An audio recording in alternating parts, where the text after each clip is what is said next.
Halo sobat, perkenalkan aku Gary Bintang Ricardi. Dan di hari ini aku berserta rekan timku yaitu Fata Nopal Albarkah Pardede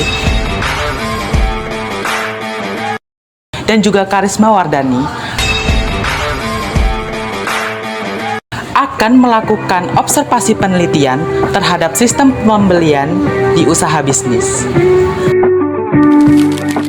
Hai sobat, kali ini kita sudah berada di tempat usaha percetakan di Jalan HM Said. Ayo kita ikut kisah selanjutnya. Nah sobat, kali ini aku dan rekan timku sudah berada di usaha bisnis percetakan dan fotokopi. Nah, kami sudah bersama dengan narasumbernya, dengan Kak siapa Kak? Kak Mega.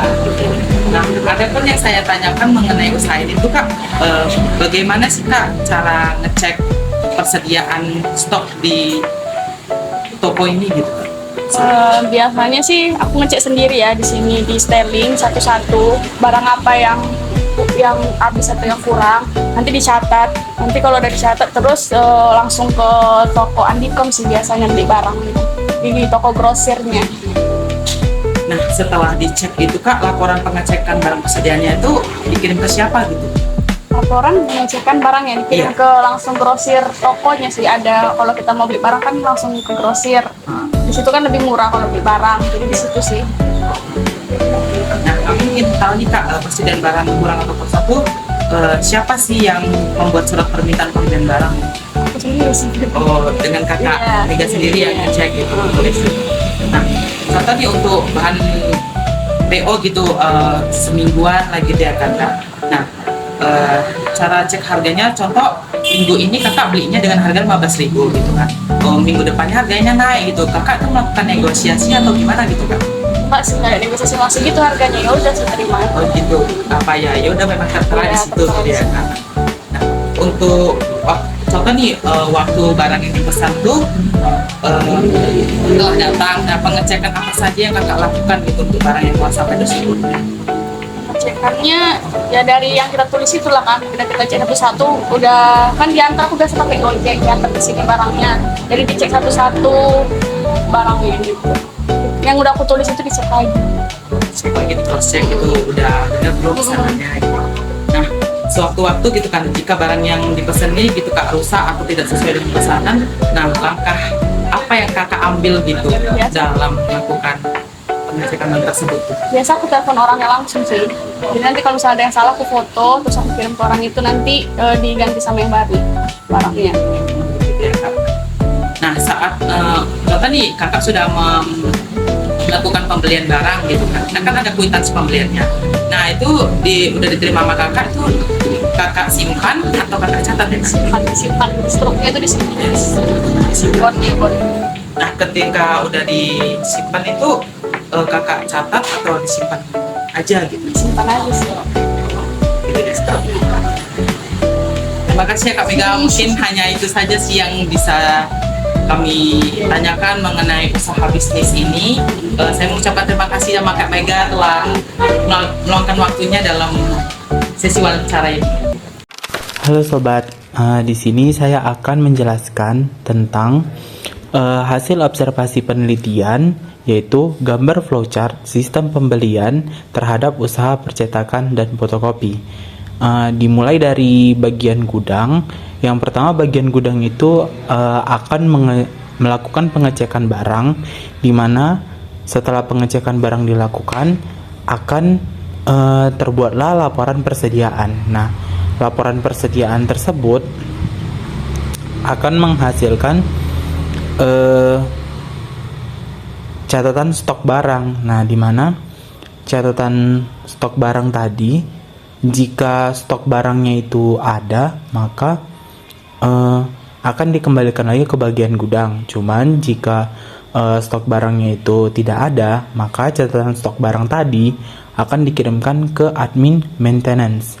Nah, di mana admin maintenance ini adalah admin atau ya bagian admin yang mengelola setiap bagian atau memelihara setiap sistem di perusahaan atau usaha tersebut. Nah, setelah admin menerima catatan stok barang tadi, maka admin membuat surat pembelian pesanan secara manual. Nah, surat pembelian pesanan setelah dibuat itu kan ada dua. Nah, yang pertama itu akan disimpan oleh admin sebagai controller atau pertinggal. Nah, sedangkan yang satunya lagi akan dikirimkan kepada supplier.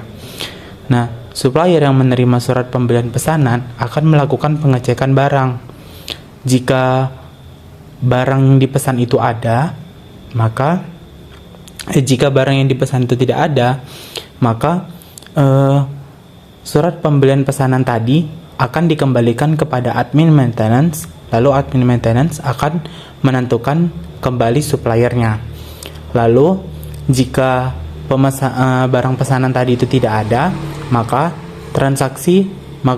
supplier akan melakukan transaksi pembelian, di mana setelah transaksi pembelian itu tadi selesai dilakukan, maka supplier akan mengirimkan barang dan faktur, di mana barang akan dikirimkan ke bagian gudang akan menerima dan melakukan pengecekan barang pesanan dari supplier tadi.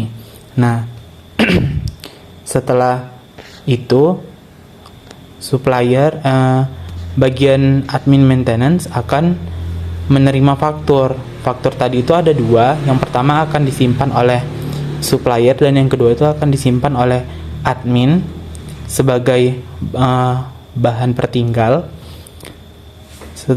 Setelah faktur itu diterima, maka admin akan menyimpan faktur tersebut.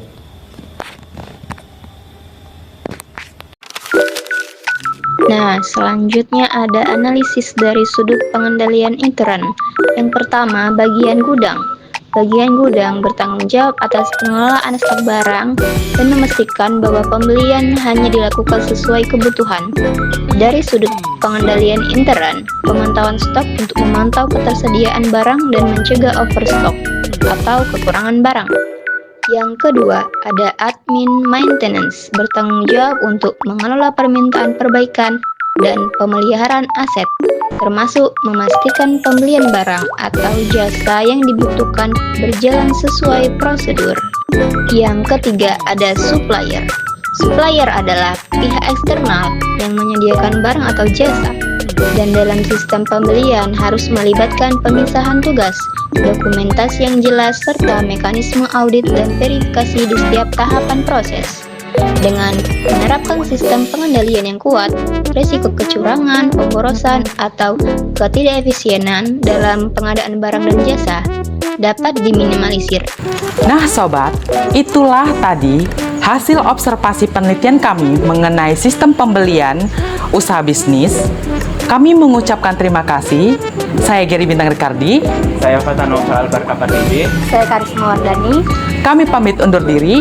Wassalamualaikum warahmatullahi wabarakatuh.